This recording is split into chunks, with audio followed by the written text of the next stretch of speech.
काँग्रेसचे आमदार नाना पटोले यांनी हनी ट्रॅप संदर्भात केलेल्या आरोपाला छगन भुजबळांनी उत्तर दिले। हनी ट्रॅपच्या आरोपामुळे नाशिकचं नाव हे खराब होतंय असं भुजबळ म्हणाले। तसंच शहराचं नाव अशा प्रकारे खराब होणं हे दुर्दैवी असल्याचं सुद्धा त्यांनी म्हटलंय।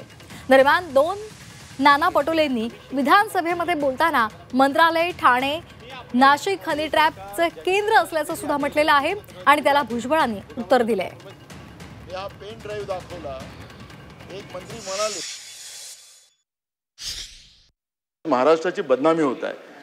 मंत्रालय, नाशिक आणि ठाणे हे हनी ट्रॅपचं केंद्र बनलेले अध्यक्ष महाराज आणि राज्याचे महत्त्वाचे कागद, गोपनीय कागद या एंटी सोशल मूवमेंटच्या हातात चाललेले आहेत। मला कोणाचं चरित्र करा, माझ्याजवळ अध्यक्ष महाराज माझ्याजवळ पेन ड्राइव्ह पण आहे, मला ते दाखवायचं नाही आहे, तो विषय नाही आहे अध्यक्ष महाराज, मला कोणाचं चरित्रहरण करायचं नाही आहे। पण ज्या पद्धतीनं दाखवा म्हणाल मंत्री महोदय तर दाखवू टाकू तुमचं सरकारचं मत असेल तर। पण अध्यक्ष महाराज एवढ्या गंभीर प्रश्नामध्ये सरकार साधं निवेदन करायला तयार नाही अध्यक्ष महाराज। काल मी तुम्हाला म्हटलं संध्याकाळपर्यंत नाही देणार सरकार, पण काय चाललेलं आहे अध्यक्ष महोदय की या पद्धतीचं कृत्य मंत्रालय, नाशिक, ठाणे या सगळ्या ठिकाणी याचं केंद्र बनलेलं अध्यक्ष महाराज। आणि सरकारने याला तुम्ही आदेश द्या अध्यक्ष महाराज, तुमचा अपमान कोणी करत असेल अध्यक्ष महाराज सरकारच्या वतीने तर आम्ही सहन करणार नाही अध्यक्ष महाराज।